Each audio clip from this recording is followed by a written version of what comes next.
Habang unti-unti siyang itinutulak sa sukdulang bangin, nakita niyang buong pagnanasa nitong hinalika ng kabit habang nakapatong ang kamay nito sa buntis na tiyan ng babae. Isang papel ng life insurance ang nahulog sa sahig, isang dokumentong tahimik na nagtakda ng halaga ng buhay niya kapalit ng isang makatwirang kamatayan. Dati siyang asawa na buong pusong nagsakripisyo, ngunit ngayon, isa na lamang siyang bangkay na matagal nang pinagplanuhan. Ngunit sa malamig na kusina ngayong gabi, muling nagliyab ang apoy sa kanyang mga mata. Hindi alam ni Mark Salcedo na ang halimaw na siya mismo ang lumikha ay handa nang bawiin ang hustisyang ninakaw sa kanya. Ayoko ng anumang aberya, Marco. Siguraduhin mong sa pagbalik mo mula sa sinasabi mong business trip, wala na tayong magiging hadlang. Ayoko nang marinig ang pangalan ng babaeng yan. Siguraduhin mong ang aksidenteng mangyayari ay magiging malinis at walang bakas. Para sa atin ito at para sa baby na dinadala ko. Ang tinig na yon na nagmula sa kabilang linya ng telepono ay tila isang matalim na balisong na humiwa sa katahimikan ng madaling araw. Bawat salitang binitawan ng babaeng nagngangalang Claribel ay nabaon sa puso ni Mila. Mas masakit pa kaysa sa matinding pagod na nararamdaman ng kanyang katawan. Sa gitna ng malabo at madilim na kusina, nakatayo si Mila sa harap ng malaking batya. Ang kanyang mga kamay na namumuti na at kulubot dahil sa matagal na pagkakababad sa tubig at sabon ay kasalukuyang nagkukuskos sa maputing polo ni Mark. Iyon ang paboritong damit ng kanyang asawa. Ang polong suot nito tuwing sinasabi nitong aalis siya para sa isang mahalagang pulong sa ibang probinsya. Ngunit sa sandaling iyon, ang amoy ng mamahaling pabango na hindi pamilyar kay Mila ay humahalo sa amoy ng sabon. Isang amoy na nagpapatunay sa kataksilan. Kasabay ng bawat pagkuskos niya sa tela ay ang mahinang pag-ungol ni Doña Benigna mula sa kabilang silid. Ang kanyang biyenan na ilang buwan na niyang inaalagaan ng walang reklamo ay nangangailangan muli ng atensyon. Ang tunog ng pag-ubo ng matanda ay pumupunit sa katahimikan, isang paalala ng tungkulin at sakripisyong hinarap ni Mila sa loob ng maraming taon. Dahan-dahang binitiwan ni Mila ang polo at kinuha ang telepono ni Mark na naiwan sa ibabaw ng hapagkainan. Ang liwanag mula sa screen nito ay tila nanunukso sa kanya. Doon, nakita niya ang isang file na naka-attach sa huling mensahe ni Claribel, isang dokumento ng life insurance. Ang pangalan ni Mila Castañeda ay nakasulat sa ilalim ng salitang insured, ngunit ang pirma sa ibaba ay hindi sa kanya. Ang halagang nakasaad doon ay sapat na upang makabili ng isang marangyang kondo sa BGC, ang lugar kung saan nakatira ang kabit ng kanyang asawa. Ang bawat patak ng tubig mula sa gripo ay tumatama sa semento. Lumilikha ng isang ritmo na tila mabilis na tibok ng puso sa gitna ng nakabibinging katahimikan. Pakiramdam ni Mila ay unti-unti siyang nalulunod, hindi sa batya ng labada, kundi sa katotohanang ang lalaking pinag-alayan niya ng buhay ay matagal na siyang ibinenta para sa salapi. Nabitawan ni Mila ang telepono. Ang pagbagsak nito sa sahig ay hindi lumikha ng malakas na tunog dahil sa basang-basahan na nakalatag, ngunit sa loob ng dibdib ni Mila may isang bagay na tuluyang nawasak. Ang kanyang tuhod ay nanginig hanggang sa siya ay mapaluhod sa malamig na sahig ng kusina. Ang lamig ng semento ay tumatagos sa kanyang balat, ngunit mas malamig ang pakiramdam na namuo sa kanyang puso. Ang kanyang mga mata ay nananatiling tuyo dahil ang sakit na nararamdaman niya ay masyadong malalim para sa mga luha. Marco, bulong niya sa hangin, ang kanyang tinig ay halos hindi marinig. I gave you everything. Binigay ko ang lahat ng lakas ko, ang lahat ng pangarap ko, para lang maging maayos ang buhay natin. Inalagaan ko ang mommy mo, na tila sarili kong ina. Pero heto ka. Binibilang na ang mga araw ko para lang sa perang hindi mo naman pinaghirapan. Ang bawat hininga ni Mila ay nagiging mas mabigat. Ang mga bula ng sabon sa kanyang mga kamay ay unti-unting naglalaho tulad ng kanyang pag-asa. Ang kuskos ng labada na kanina ay punong-puno ng pagmamahal. Ngayon ay napalitan ng isang mapait na panunumbat. Ang bawat hibla ng damit na hawak niya ay tila sumasakal sa kanya. Isang simbolo ng kanyang pagkaalipin sa isang huwad na pag-ibig. Muling narinig ang tinig ni Doña Benigna na tumatawag sa kanyang pangalan. Mila, ang gamot ko, ang sakit ng dibdib ko. Tumayo si Mila. Ang kanyang paggalaw ay tila isang anino na walang buhay. Pinunasan niya ang kanyang mga kamay sa kanyang sanda. Habang naglalakad siya patungo sa silid ng matanda, isang tanong ang paulit-ulit na umaalingaw-ngaw sa kanyang isipan. Isang tanong na nagmumula sa kaibuturan ng kanyang sugatang kaluluwa. Hanggang kailan nga ba dapat magtiis ang isang pusong itinuring na basahan? Kung ang bawat sakripisyo ko ay naging mitya lamang ng sarili kong kamatayan, karapat-dapat pa bang ituring na utang na loob ang pag-ibig na pumapatay? Huminto siya sa tapat ng pintuan ni Doña Benigna. Ang dilim sa pasilyo ay tila naging kakampi niya sa sandaling iyon. Ang kanyang asawa ay darating bukas, dala ang mga kasinungalingan at ang nakatagong kamatayan sa kanyang mga bulsa. Ngunit sa gabing ito, sa gitna ng amoy ng sabon at gamot, may isang bagay na muling nabuhay sa loob ni Mila. Hindi na ito ang asawang martir, kundi isang babaeng natuto ng makakita sa gitna ng kadiliman. Nang sumikat ang araw kinabukasan, ang bawat sinag nito na tumatama sa sahig ng kanilang tahanan ay tila mga daliri ng katotohanang pilit na nanggigising kay Mila mula sa isang mahabang panaginip. Ang amoy ng kapeng barako na kanyang inihahanda ay hindi na nagbibigay ng init sa kanyang dibdib, kundi isang mapait na paalala ng lason na unti-unting pumapatay sa kanyang tiwala. Narinig ni Mila ang paghinto ng isang sasakyan sa labas. Ang tunog ng pagsara ng pinto ng kotse ay tila isang hudyat ng pagsisimula ng isang mapanganib na dula-dulaan. Pumasok si Mark sa bahay. Mukhang pagod, ngunit may bakas ng kislap sa kanyang mga mata na hindi pamilyar kay Mila. Iyon ang kislap ng isang taong nagtagumpay sa isang madilim na transaksyon. "Good morning, asawa ko!" Bunggad ni Mark, sabay lapit kay Mila upang humalik sa pisngi nito. Pinilit ni Mila na hindi umiwas, kahit na ang amoy ng mamahaling alak at ang halimuyak ng pabango ni Claribel ay tila sumasakal sa kanya. Sobrang nakakapagod ang trip sa probinsya, pero worth it naman. Para sa atin din ang ginagawa ko. "Talaga, Mark? Mukhang malaki nga ang naging tagumpay mo," sagot ni Mila. Ang kanyang tinig ay nanatiling kalmado sa kabila ng bagyong nagngangalit sa loob niya. Iniabot niya ang kape kay Mark. Ang kanyang mga kamay ay hindi nanginginig, kahit na ang bawat himaymay ng kanyang laman ay gustong sumigaw. Nang pumasok si Mark sa banyo upang maligo, mabilis na kumilos si Mila. Ang bawat hakbang niya sa sahig na gawa sa kahoy ay tila isang bulong ng takot. Maingat niyang binuksan ang mamahaling leather bag ni Mark. Ang tunog ng zipper na dahan-dahang bumubukas sa gitna ng katahimikan ay tila isang babala. Doon, sa ilalim ng mga dokumento ng kumpanya, nakita niya muli ang papel na nagpatigil sa kanyang mundo kagabi, ang life insurance policy. Hinaplos ni Mila ang papel at ang kanyang mga daliri ay huminto sa tapat ng kanyang sariling pangalan. Ang pirma sa ibaba ay isang perpektong panggagaya sa kanyang sulat kamay.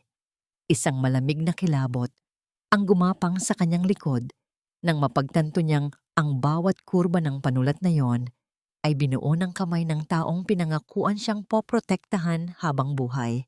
Hindi pa doon nagtapos ang sakit. Sa ilalim ng insurance, nakakita pa siya ng isang dokumento mula sa bangko. Ang kanyang tiyam na giya't ulian, ang munting negosyong itinayo niya mula sa barya-baryang ipon at dugot pawis sa loob ng 10 taon, ay nakasangla na pala. Ang lahat ng perang kinikita niya ay hindi napupunta sa kanilang ipon, kundi pambayad sa mga utang na nilikha ni Mark para sustentuhan ang karangyaan ni Claribel. Eksaktong paglabas ni Mark mula sa banyo, mabilis na naibalik ni Mila ang mga papel. Naupo si Mark sa harap ng mesa, seryoso ang mukha ngunit may tonong nanunuot.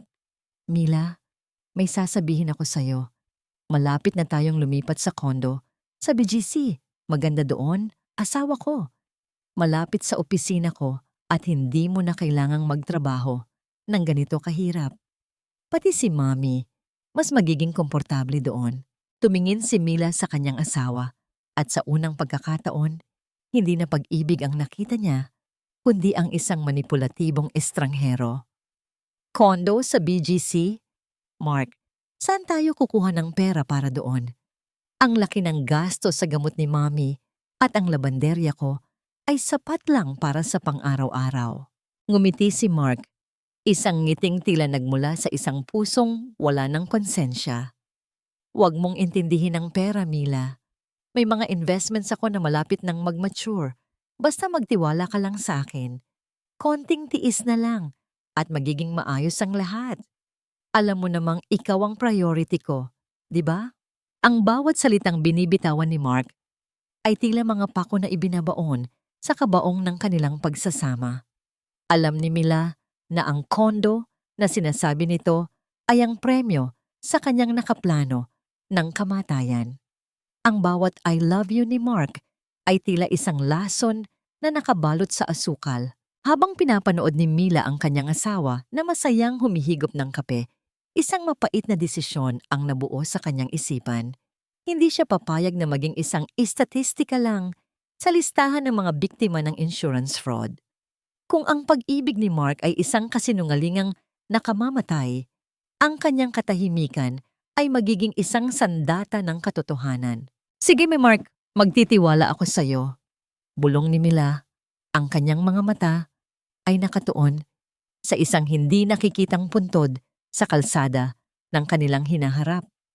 Sa loob ng kanyang dibdib, ang pusong dati ay marupok at mapagmahal ay unti-unti nang nagiging isang matibay na kuta. Ang amoy ng linimento at ang kulob na hangin sa silid ni Doña Benigna ay tila isang mabigat na kumot na dumadagan sa dibdib ni Mila.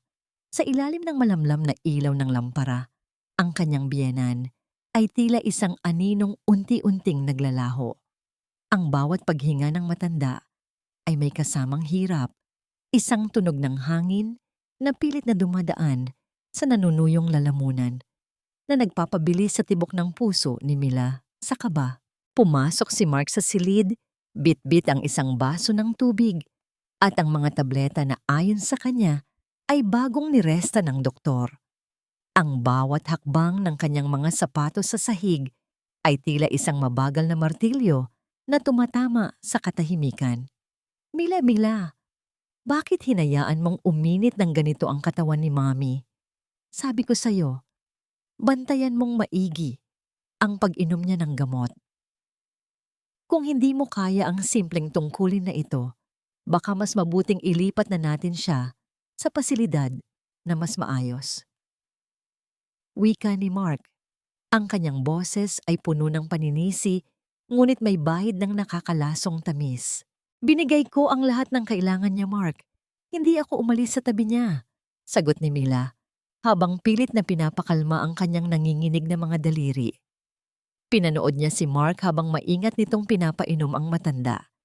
May napansin si Mila sa mga tableta. Ang kulay at hugis nito ay tila nagbago. Hindi tulad ng mga gamot na dati niyang binibili sa botika. Ang bawat paglunok ni Doña Benigna ay tila isang hakbang palapit sa isang madilim na bangin. Nang makatulog si Mark sa sofa sa labas dahil sa pagod, lumapit si Mila sa higaan ng kanyang biyenan. Ang matanda ay biglang nagising.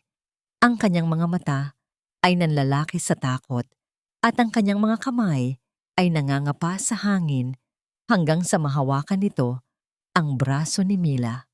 Ang higpit ng kapit ni Doña Benigna ay tila isang pagsusumamo para sa kanyang buhay. Mila, anak, ang dibdib ko. Tila may apoy na sumusunog sa loob. Tewalo ng matanda. Ang kanyang boses ay halos isang bulong na lamang. Huwag, Huwag mong ibibigay ang lahat. Si Mark, hindi ko na siya kilala. Ang mga salitang iyon ay tila kidlat na tumama sa isipan ni Mila. Ang kanyang hinala ay unti-unti nang nagkakaroon ng hugis. Mabilis niyang tinignan ang lalagyan ng gamot na iniwan ni Mark sa ibabaw ng side table. Kumuha siya ng isang tableta at maingat itong binalot sa isang piraso ng tissue. Kinuha rin niya ang natirang chow sa mangkok na pinakain ni Mark sa matanda at inilagay ito sa isang maliit na lalagyan na itinago niya sa ilalim ng kanyang sanda habang tinitignan ni Mila ang maputlang mukha ni Doña Benigna. Naramdaman niya ang isang matinding hapdi sa kanyang puso. Ang babaeng ito, na dati ay napakasungit at laging nagpapaalala sa kanya ng kanyang mababang katayuan, ay ngayon ay biktima rin ng sarili itong dugo. Ang bawat patak ng pawis sa noo ng matanda ay tila isang saksi sa kalupitan ng lalaking kapwa nila minahal. Lumabas si Mila ng silid. Ang kanyang bawat hakbang ay tila paglakad sa ibabaw ng mga bubog. Ang bawat pintig ng kanyang puso ay nagsasabing kailangan niyang kumilos, kailangan niyang malaman ang katotohanang nakatago sa likod ng mga gamot na yon. Ang dilim sa labas ng bahay ay tila naghihintay sa kanya, handang lamunin ang sino mang magtatangkang maghanap ng liwanag. Napatigil si Mila sa tapat ng bintana. Tinitignan ang kanyang sariling refleksyon sa salamin. Ang babaeng nakikita niya ay hindi na ang masunuring asawa na handang mamatay para sa pag-ibig. Ang babaeng iyon ay mayroon ng hawak na ebidensya ng isang krimen na hindi niya kailanman inakalang magagawa ng kanyang asawa. Ang mga tableta sa loob ng kanyang bulsa ay tila naging kasing bigat ng 1 toneladang bakal. Paano niya magagawang iligtas ang matanda kung ang mismong taong dapat na nag-aalaga rito ang siyang naglalagay ng lason sa bawat subo ng pagkain? Ang katanungang ito ay tila isang tinik na lalong bumaon sa kanyang lalamunan na nagiiwan ng isang mapait na lasa ng takot at determinasyon. Mila, hindi ito gamot. Lason ang unti-unting pinapainom ni Mark sa sarili niyang ina. Ang mga salitang yon mula kay Nelia ay tila mga tipak ng yelo na bumagsak sa likuran ni Mila, na nagiiwan ng isang malamig at manhid na pakiramdam sa kanyang buong katawan. Nasa loob sila ng maliit at tagong laboratorio ng isang pampublikong klinika sa Cavite, kung saan ang amoy ng alkohol at kemikal ay humahalo sa takot na kanina pa sumasakal sa lalamunan ni Mila. Ang puting ilaw mula sa kisame ay tila humuhubad sa lahat ng lihim na pilit itinatago ng kadiliman ng kanilang tahanan. Inilapag ni Nelia ang isang maliit na salamin sa ibabaw ng mesa kung saan nakalagay ang durog na tableta na dinala ni Mila. Ang nakuha nating resulta sa sample ng chow at sa tabletang ito ay pareho. Mayroong mataas na konsentrasyon ng isang uri ng gamot na hindi dapat isinasama sa maintenance para sa puso ni Doña Benigna. Pinapabilis nito ang tibok ng puso hanggang sa mapagod ang kalamnan. At ang masaklap, nagmumukha itong natural na atake o paghina dahil sa katandaan. Hindi makapagsalita si Mila. Ang kanyang mga kamay ay nakapatong sa kanyang kandungan, mahigpit na nakakuyom hanggang sa bumaon ang kanyang mga kuko sa sariling palad. Ang sakit ng pagkabaon ng kanyang mga kuko ay hindi man lang niya naramdaman kumpara sa hapdi ng katotohanang bawat gabi ay pinapanood niya ang kanyang asawa na may ngiting nagpapakain ng kamatayan sa biyanan niya. Nelia, sigurado ka ba? Baka nagkamali lang ang butika o baka hindi alam ni Mark. Pagtatangka ni Mila na kumapit sa huling hibla ng pag-asa, ngunit ang tingin ni Nelia ay puno ng awa. Mila, stop making excuses for him. Ang dosage na ito ay hindi pagkakamali. Sinadya ito. At ang insurance policy na nakita mo, konektado ang lahat ng ito. Mark is cleaning the house, Mila, at kasama kayo ng biyanan mo sa mga itatapon niya. Hawak ni Nelia ang mga kamay ni Mila na sa lamig ay tila bangkay na binuhay lamang ng matinding dusa. Isang malalim na buntong hininga ang kumawala sa dibdib ni Mila. Isang tunog ng pagkabasag na tanging siya lamang ang nakakarinig. Ang bawat alaala ng kanilang pagsasama, ang mga pangako ni Mark, noong sila ay nagsisimula pa lamang sa tiyam na giya't ulian, ang mga haplos nito na akala niya ay puno ng pag-ibig, ay tila mga pahina ng libro na itinapon sa apoy. Ang abo ng kanyang mga pangarap ay lumilipad na sa paligid niya, nagpapadilim sa kanyang paningin. Anong gagawin ko, Nelia? Wala akong pera, wala akong kapangyarihan. Si Mark, kilala siya sa komunidad bilang mabuting anak at asawa. Sino ang maniniwala sa isang hamak na labandera? Ang tinig ni Mila ay basag, tila isang marupok na kristal na tinamaan ng bato. Hindi ka mag-iisa, Mila. Itatago natin ang mga resultang ito. Sa ngayon, bumalik ka sa bahay. Magpanggap kang walang alam. Ipagpatuloy mo ang pag-aalaga kay Doña Benigna, pero huwag mo nang hahayaang uminom siya ng kahit anong galing kay Mark. Palitan mo ang mga gamot niya ng tunay. Kailangan nating mag-ipon ng lakas habang naghahanap tayo ng tamang pagkakataon para lumaban. Tumayo si Mila. Ang kanyang mga tuhod ay tila gawa sa malambot na kandila na anumang oras ay maaaring bumigay. Isinuot niya ang kanyang kupas na panyo sa ulo na tila ba kaya nito itago ang bigat ng mundong nakadagan sa kanyang balikat. Sa kanyang paglabas sa klinika, ang init ng sikat ng araw ay hindi nagbigay ng ginhawa, kundi lalong nagpaigting sa pakiramdam ng pagiging mailap ng mundo. Habang naglalakad siya pabalik sa kalsadang patungo sa kanilang bahay, bawat hakbang niya ay tila paghatak sa isang mabigat na kadena. Ang bawat mukhang nakakasalubong niya ay tila may dalang tanong. Ngunit ang tanging sagot na meron siya ay ang mapait na katotohanang nakatago sa kanyang bulsa. Nang matanaw niya ang kanilang gate, nakita niya si Mark na nakatayo doon. May dalang isang supot ng prutas at may malapad na ngiti habang kumakaway sa kanya. Ang ngiting iyon na dati ay nagpapabilis ng tibok ng kanyang puso sa ligaya, ngayon ay nagdudulot ng isang malalim na pagbaliktad ng kanyang sikmura. Paano niya magagawang matulog sa tabi ng isang lalaking ang bawat yakap ay tila isang pagsukat kung gaano kabilis titigil ang kanyang hininga? Kung ang bawat haplos sa kanyang buhok ay hindi pala pagmamahal, kundi isang paghahanda para sa isang katawang hihiga sa loob ng kabaong na siya rin ang nagbayad. Ang bawat kiskis ng plansa sa telang puti ay tila isang ritual ng pagpapakumbaba na unti-unting lumalason sa kaluluwa ni Mila.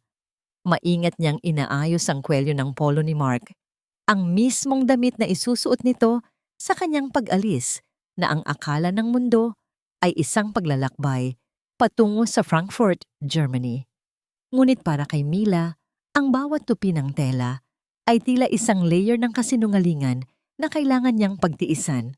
Mila, babe, nasaan ang pasaporte ko? Kailangan ko nang umalis para hindi ako mahuli sa flight. Tawag ni Mark mula sa kanilang silid. Ang boses nito ay puno ng excitement, isang tono na dati ay nagpapangiti kay Mila dahil sa sipag ng asawa, ngunit ngayon ay tila isang matulis na kuko na kumakamot sa kanyang pandinig. Iniabot ni Mila ang mga gamit. Ang kanyang mukha ay nananatiling payapa. Isang maskara ng katapatan na binuo mula sa mga piraso ng kanyang nadurog na puso. Heto na, Mark. Siguraduhin mong makakakain ka ng maayos doon. Malamig daw sa Germany ngayon, di ba? Humalik si Mark sa kanyang noo. Isang halik na tila nanggagaling sa isang rebultong walang buhay. Oo, asawa ko. Huwag kang mag-alala. Pagbalik ko, dala ko na ang mga kailangan natin para sa bagong bahay. Konting tiis na lang sa pag-aalaga kay Mommy. Ha? Mahal na mahal kita. Nang tuluyang makaalis ang sasakyan ni Mark, ang katahimikan sa bahay ay naging kasing bigat ng isang kabaong. Hindi nag-aksaya ng panahon si Mila. Mabilis siyang pumasok sa maliit na bodega kung saan nakatago ang lumang telepono ni Mark na dati nitong ginagamit sa trabaho. Na aksidente niyang nalamang konektado pa rin sa cloud account at GPS ng bagong telepono nito. Sa maliit na screen, ang asul na tuldok na kumakatawan sa kinaroroonan ni Mark ay hindi patungo sa direksyon ng airport. Ang tuldok ay huminto sa isang kilalang ospital sa Bonifacio Global City, BGC, isang lugar na malayo sa ingay ng Cavite at mas lalong malayo sa malamig na kalsada ng Frankfurt. Kasabay nito, isang notification mula kay Nelia ang lumitaw sa kanyang sariling telepono. Isang larawan ang kalakip nito. Ang imahe ay malabo dahil kuha mula sa malayo, ngunit malinaw para sa mga mata ng isang asawang kabisado ang bawat galaw ng kanyang kabiyak. Nakatayo si Mark sa tapat ng isang pinto sa ospital. Ang kanyang braso ay nakapulupot sa baywang ng isang babaeng nakasuot ng mamahaling bestido. Si Claribel. Ang kamay ni Mark ay dahan-dahang nakapatong sa umbok ng tiyan ng babae. Isang kilos na puno ng pag-iingat at pagmamahal. Isang pagmamahal na kailanman ay hindi naramdaman ni Mila sa loob ng 10 taon nilang pagsasama. Ang hininga ni Mila ay tila nabara sa kanyang lalamunan. Ang bawat tibok ng kanyang puso ay tila isang mabigat na yabag sa isang mahabang pasilyo ng kabiguan. Tinitigan niya ang kanyang sariling mga kamay, magaspang, may mga sugat mula sa kemikal ng sabon at nangangatog sa pagod. Inihambing niya ito sa makinis at maputing balat ni Claribel sa larawan. Doon niya napagtanto na ang kanyang sakripisyo ay hindi pala naging pundasyon ng kanilang tahanan, kundi naging panggatong lamang sa apoy ng kaligayahan ng ibang tao. Isang mapait na ngiti ang sumilay sa mga labi ni Mila, habang ang isang mainit na luha ay dahan-dahang gumuhit sa kanyang pisngi bago ito pumatak sa sahig, na tila isang simbolo ng paglaya ng huling bahagi ng kanyang pagiging martir. Ang bawat patak ng pawis na inialay niya sa bahay na ito, ang bawat gabing puyat sa pag-aalaga sa biyenang hindi siya pinahalagahan, ay tila mga aninong nagmamasid sa kanya sa dilim. Frankfurt pala, ha? Bulong ni Mila sa hangin, ang kanyang tinig ay wala ng bakas ng takot, kundi isang malamig na determinasyon na mas matalas pa sa anumang patalim. Sige Mark, ibigay mo sa kanya ang lahat ng pagmamahal mo. Ibigay mo sa kanya ang lahat ng oras mo. Dahil habang nagpapakasasa kayo sa kasinungalingan, unti-unti ko nang tinitipon ang lahat ng ebidensyang wawasak sa mundong itinayo mo sa ibabaw ng aking mga luha. Dahan-dahang lumapit si Mila sa bintana. Pinanood ang mga ulap na unti-unting nagdidilim sa abot-tanaw. Ang bawat tunog ng hangin na humahampas sa mga dahon ay tila isang paalala na ang bagyong darating ay hindi magmumula sa langit, kundi mula sa isang babaeng wala ng balak pang muling manahimik. Paano nagagawang mangarap ng isang tao tungkol sa kinabukasan habang may mga lihim at kasinungalingang unti-unting sumisira sa pamilyang dapat niyang pinoprotektahan? Kung ang pagdating ng bagong buhay ay nasasapawan ng sakit, panlilinlang, at pagkawasak ng tiwala, paano pa mabubuo ang isang tahanang payapa at puno ng pagmamahal? At anong klaseng kinabukasan ang maitatayo kung ang pundasyon nito ay takot at pagtataksil? Ang buhay mo, Mila, ay hindi isang negosyo na pwedeng i-liquidate ng asawa mo para lang sa pansarili niyang interes. Ang ginagawa ni Mark ay hindi lang kataksilan, ito ay isang krimen na unti-unting pumapatay sa iyong pagkatao. Ang tinig ni Attorney Santino Guevara ay baritono at puno ng awtoridad, ngunit may himig ng tunay na pagmamalasakit na bihirang marinig ni Mila mula sa mga taong may mataas na pinag-aralan. Nakaupo sila sa loob ng isang maliit at mainit na opisina sa dulo ng isang pasilyo sa Cavite. Ang amoy ng mga lumang folder at ang alikabok na sumasayaw sa ilalim ng sinag ng araw mula sa bintana ay tila nagbibigay ng bigat sa bawat salitang binitawan ng abogado. Sa ibabaw ng mesa, nakalatag ang lahat ng piraso ng gumuhong mundo ni Mila. Ang kopya ng pekeng insurance policy, ang resulta ng pagsusuri sa lason mula kay Nelia, at ang mga larawan ni Mark na masayang hinahaplos ang tiyan ni Claribel. Sa BGC, tinitigan ni Mila ang sarili niyang mga kamay na nakapatong sa kanyang luma at kupas na palda. Ang kanyang mga kuko ay may bakas pa ng sabon mula sa paglalaba kaninang umaga, isang paalala na sa kabila ng lahat ng panganib, kailangan pa rin niyang kumilos bilang ang masunuring asawa upang hindi makahalata ang kalaban. Ramdam ni Mila ang isang pamilyar na paninikip sa kanyang dibdib, tila may isang mabigat na bato na nakadagan sa kanyang puso na hindi niya magawang alisin. Ang bawat paghinga niya ay may kasamang hirap at ang kanyang lalamunan ay tuyong-tuyo, na tila ba ang lahat ng luha na dapat sana ay pumatak ay naubos na sa loob ng 10 taon ng pagtitiis. Ang kanyang balat ay tila naging manhid, ngunit ang bawat salita ni Attorney Santino ay tila isang karayom na tumutusok sa kanyang kamalayan, muling nagigising sa sakit na pilit niyang itinago. Attorney, wala po akong pera para pambayad sa inyo. Ang lahat ng kinikita ko sa labanderya ay kinukuha ni Mark. Bulong ni Mila. Ang kanyang boses ay nanginginig at puno ng hiya. Ang pag-amin sa sariling kahirapan ay tila isang sampal na muling nagpaalala sa kanya kung gaano siya kabaon sa ilalim ng kontrol ng kanyang asawa. Tumayo si Attorney Santino at lumapit sa bintana. Tila malalim ang iniisip bago muling humarap kay Mila. Hindi mo kailangang mag-alala sa pera, Mila. Ang proyektong ito ay para sa mga kababaihang tulad mo na biktima ng pang-aabuso sa pananalapi at emosyon. Ang kailangan ko lang ay ang iyong katapangan. Kailangan nating ayusin ang iyong mga papeles. Ililipat natin ang pagmamay-ari ng iyong tiyam na giat ulian sa isang trust fund na hindi niya pwedeng pakialaman. At hihingi tayo ng temporary protection order para sa iyo at kay Doña Benigna. Isang munting kislap ng pag-asa ang sumilay sa nagdidilim na mundo ni Mila. Sa unang pagkakataon, naramdaman niyang hindi na siya isang anino lamang sa loob ng sarili niyang tahanan. Ngunit kasabay nito ay ang takot. Takot sa kung ano ang magagawa ni Mark kapag natuklasan nitong ang maamong tupa ay nagsisimula na palang magkaroon ng pangil. Paano po si Mami Benigna? Kung malalaman ni Mark na pinalitan ko ang mga gamot niya ng tunay, baka lalo siyang magalit. Tanong ni Mila. Ang kanyang isipan ay bumalik sa matandang biyenan na tila isang lantang bulaklak na pilit niyang binubuhay sa gitna ng lason. Diyan papasok ang ating plano, Mila. Magpanggap kang talo, magpanggap kang walang alam.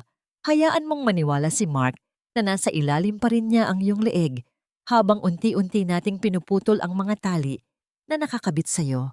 Sagot ng abogado, ang kanyang mga mata ay nananatiling matalas at puno ng determinasyon. Habang naglalakad si Mila palabas ng opisina, ang bawat hakbang niya sa semento ay tila may kasamang bagong bigat. Hindi ang bigat ng kawalan ng pag-asa, kundi ang bigat ng isang responsibilidad na ipaglaban ang kanyang dangal. Ang hangin sa labas ay tila nagdadala ng amoy ng ulan, isang paalala na ang bagyo ay hindi na maiiwasan. Ngunit sa pagkakataong ito, handa na siyang harapin ang bawat hampas nito. Paano nga ba magagawang ngumiti ng isang babae sa harap ng lalaking nagnanais ng kanyang kamatayan, habang sa loob ng kanyang dibdib ay naghahanda na siya para sa isang huling laban? Kung ang katarungan ay isang mahabang kalsada na puno ng tinik, sapat na ba ang sugatang paa ko para marating ang dulo ng kaligtasan? Ang bawat yabag ni Mila sa marupok na sahig na gawa sa kawayan ay tila isang pagtatanong sa nakaraang pilit na ibinaon ng panahon. Narito siya sa isang maliit at liblib na dulo ng Cavite, sa harap ng isang barong-barong na halos lamunin na ng mga gumagapang na baging. Ang amoy ng kalingag at tuyong dahon ay humahalos sa amoy ng ulan na tila nagbabantang bumuhos. Ito ang tahanan ni Lola Ising, ang matandang babaeng nakasaksi sa paglaki ni Mark bago pa man ito naging isang matagumpay na manloloko. Dahan-dahang bumukas ang pinto na lumikha ng isang mahabang pag-angal mula sa mga kinakalawang na bisagra. Lumitaw ang isang matandang babae na ang mukha ay tila isang mapa ng mga pait at hirap. Ang kanyang mga mata ay malabo na, ngunit may bakas pa ng isang matalas na alaala. "Sino ka? Bakit ka narito sa gitna ng init ng hapon?" Tanong ni Lola Ising. Ang kanyang tinig ay tila pagiskis ng tuyong papel. "Ako po si Mila, Lola." Ang asawa ni Marco. Pagpapakilala ni Mila habang dahan-dahang lumalapit at hinawakan ang nangangatog na kamay ng matanda upang magmano. Ang lamig ng balat ni Lola Ising ay tumagos sa kanyang palad. Isang lamig na tila nagmumula sa mga lihim na matagal nang itinatago. Pinatuloy siya ng matanda sa loob ng maliit na silid kung saan ang tanging liwanag ay nagmumula sa isang maliit na uling sakalan. "Marco, matagal nang hindi umuuwi ang batang yon. Akala ko ay nakalimutan na niya ang kalsadang ito, tulad ng pagkalimot niya sa kanyang sariling dangal." Buntong hininga ni Lola Ising habang dahan-dahang nauupo sa isang lumang silya. Sa gitna ng malamlam na liwanag, naramdaman ni Mila ang isang kakaibang bigat sa kanyang dibdib. Ang bawat anino sa dingding ay tila mga alaala ni Mark na nagmamasid sa kanya. "Lola, gusto ko lang po sanang malaman, ano po ba talaga ang nangyari sa kanya noong bata pa siya? Bakit tila ang pera lang ang tanging mahalaga sa kanya ngayon?" Tumingin si Lola Ising sa malayo. Tila binabagtas ang mga taon na lumipas. Bata pa lang si Marco. Nakita ko na ang dilim sa kanyang mga mata, Mila. He was always obsessed with yaman. Nakita kasi niya kung paano naging alipin ng utang ang kanyang mga magulang. Ang nanay niya, si Solita, ay namatay na punong-puno ng galit dahil niloko sila ng mga taong pinagkakatiwalaan nila. Sinumpa ni Marco noon na hinding-hindi siya magiging tupa na kakatayin ng iba. Pero sa sobrang takot niyang maging biktima, siya na ang naging lobo. Ramdam ni Mila ang bahagyang panginginig ng kanyang mga kamay habang pilit niyang inuunawa ang mga nalalaman niya. Ang bawat salita ni Lola Ising ay tila unti-unting nagpapakita ng mas madilim na katotohanan tungkol sa taong minsan niyang pinagkatiwalaan. Hindi sapat ang hirap para umabot sa ganitong klase ng panlalamang, Lola. Mahina ngunit mabigat niyang sabi. Pakiramdam ko, pati sariling pamilya niya ay nadadamay na sa mga lihim at planong pilit niyang itinatago. At natatakot akong baka ako ang susunod na masaktan. Napatigil ang matanda. Ang kanyang mga kamay ay humigpit sa hawakan ng kanyang tungkod. Ang kasakiman nila ay parang anay. Unti-unti nitong kinakain ang poste ng iyong kaluluwa hanggang sa gumuho ang lahat. Marco failed to understand the true meaning of utang na loob. Akala niya, lahat ng bagay ay pwedeng bayaran o kunin sa dahas. Kinuha ni Lola Ising ang isang luma at kupas na litrato mula sa ilalim ng kanyang unan. Tingnan mo ang batang ito. He looks so innocent. Diba? Pero ang kislap na yan sa mga mata niya, hindi yan saya. Yan ang kislap ng gutom na hindi kailanman napapawi. Tinitigan ni Mila ang larawan ng batang si Mark. Ang hapdi sa kanyang puso ay lumalalim. Isang pagkahabag para sa batang naging biktima ng kahirapan, ngunit mas matinding galit para sa lalaking naging halimaw dahil dito. Sa bawat patak ng pawis ni Mila sa paglalaba, tila ang gutom ni Mark ang kanyang binubusog, isang gutom na walang hanggan. Lola, mayroon po bang naiwan ang kanyang nanay? Kahit anong ebidensya ng mga ginawa nila noon? Tanong ni Mila. Ang kanyang boses ay puno ng pagsusumamo. Tumayo si Lola Ising ng may hirap. Ang kanyang mga buto ay tila lumilikha ng tunog ng pagkabasag sa bawat galaw. May mga sulat si Solita bago siya pumanaw. Mga sulat tungkol sa mga utang, mga panloloko, at ang mga lihim na ayaw malaman ni Marco. Pero hindi ko na matandaan kung nasaan ko nailagay ang lumang kahon na yon. It could be anywhere in this house. O baka naianod na ng baha noon. Hinalughog ni Mila ang bawat sulok ng kanyang isipan, tila naghahanap ng paraan upang mahanap ang kahon na yon. Ang bawat tibok ng kanyang puso ay nagsasabing, Ang katotohanan ay nasa paligid lamang niya, naghihintay na mahukay mula sa ilalim ng mga alikabok ng nakaraan. Paano mo nga ba haharapin ang isang lalaking binuo ng galit at takot kung ang tanging sandata mo ay ang pag-ibig na matagal na niyang kinalimutan? Kung ang mga sulat na yon ang tanging susi para mapatunayan ang kanyang mga kasalanan, sapat ba ang aking mga kamay para mahukay ang katotohanang pilit niyang pinapatay? Ang bawat pintig ng ugat sa noo ni Mark ay tila isang babala ng paparating na unos habang nakatayo siya sa harap ng automated teller machine sa loob ng isang malaking mall. Ang malamig na hangin mula sa aircon ay hindi sapat upang palamigin ang nag-aapoy niyang galit. Sa maliit na screen, ang mga salitang account frozen at transaction denied ay tila mga sampal na paulit-ulit na tumatama sa kanyang pagkatao. Ang kanyang mga daliri ay nanggigigil sa pagpindot sa keypad, ngunit ang makina ay nananatiling walang kibo. Isang piping saksi sa kanyang unti-unting pagbagsak. Hindi nag-aksaya ng panahon si Mark. Nilabas niya ang kanyang telepono at mabilis na tinawagan si Mila. Ang bawat segundo ng paghihintay sa pagsagot nito ay tila isang habang buhay na paghihirap. Nang sa wakas ay marinig niya ang boses ni Mila, ang kanyang tinig ay sumabog na parang bulkang matagal nang nagtitimpi. Mila, anong kalokohan ito? Bakit hindi ko ma-accessin ang joint account natin? Anong ginawa mo sa pera? Sigaw ni Mark. Ang kanyang boses ay nanginginig sa pagitan ng takot at pagngangalit. Mula sa kabilang linya, ang katahimikan ni Mila ay mas nakakabingi kaysa sa anumang sigaw. Nang magsalita ang kanyang asawa, ang boses nito ay parang yelo, malamig, matigas, at walang bahid ng emosyon. Ang perang hinahanap mo, Mark, ay nasa ilalim na ng pangangalaga ng batas. Ang pera ng mga biktima mo, ang pera ni Mommy Benigna na ninanakaw mo. Hindi na yan mapupunta sa mga luho ninyo ni Claribel. Napatigil ang mundo ni Mark.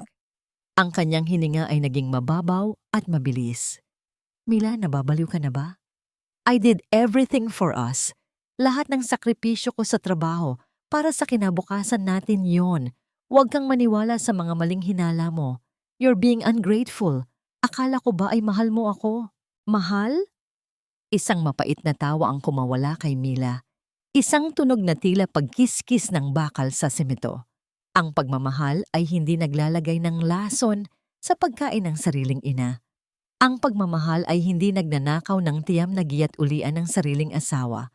Huwag mo nang gamitin ang salitang yan, Mark. Nakakasuka. Bago pa man makasagot si Mark, pinutol na ni Mila ang tawag. Ang mabilis na paglamlam ng screen ng telepono ay tila simbolo ng pagputol ng huling tali na nag-uugnay sa kanila. Sa kabilang banda, sa loob ng isang marangyang kondo sa BGGC, balisaring naglalakad si Claribel. Ang kanyang mga kamay ay dahan-dahang nakahawak sa kanyang umbok ng tiyan, ngunit ang kanyang mukha ay puno ng pangamba. Mark, natatakot na ako. Bungad ni Claribel nang tawagan siya ni Mark.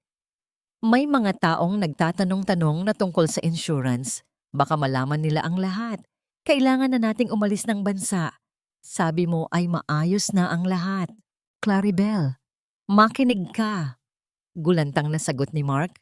Ang kanyang mga mata ay nanlilisik habang nakatingin sa kawalan. Hindi ko hahayaang masira ni Mila ang mga pangarap natin. Hindi ko hahayaang mapunta sa wala ang lahat ng pinaghirapan ko. Habang nangyayari ang lahat ng ito, sa loob ng kanilang bahay sa Cavite, si Doña Benigna ay nakahiga sa kanyang kama. Ang kanyang mga mata ay dilat na dilat sa dilim. Ang pader ng kanyang silid ay manipis lamang, sapat upang marinig niya ang mahinang boses ni Mark sa pasilyo nang makauwi ito. Naririnig niya ang bawat tila bulong na sumpa ng kanyang anak. Kailangan na siyang mawala. Bulong ni Mark sa telepono. Ang kanyang tinig ay walang bakas ng pag-aalinlangan. Bago pa niya masira ang lahat, gagawin ko ang dapat gawin, Claribel. Maghanda ka. Ang bawat salita ni Mark ay tila mga malamig na daliri na sumasakal sa leeg ni Doña Benigna. Ang kanyang sariling anak Ang batang pinakaiingatan niya ay handa ng pumatay para sa salapi. Isang mainit na luha ang dahan-dahang gumuhit sa kulubot na pisngi ng matanda. Ang sakit sa kanyang dibdib ay hindi na dahil sa lason, kundi dahil sa katotohanang ang kanyang pagmamahal ay nagluwal ng isang halimaw. Nanginginig ang mga kamay ni Doña Benigna habang pilit niyang inaabot ang bless ng tubig sa tabi. Ang bawat tibok ng kanyang puso ay tila isang babala. Kailangan niyang protektahan si Mila. Kailangan niyang ituwid ang pagkakamaling siya rin ang may gawa. Paano nga ba haharapin ang isang halimaw na ikaw mismo ang nag-aruga? Kung ang bawat pintig ng puso ng aking anak ay puno na ng kasakiman, sapat ba ang natitirang lakas ko para pigilan ang dugo na muling dumanak sa aming tahanan? Ang bawat alikabok na sumasayaw sa ilalim ng malamlam na ilaw ng bodega ay tila mga saksi sa lihim na matagal nang ibinaon sa limot.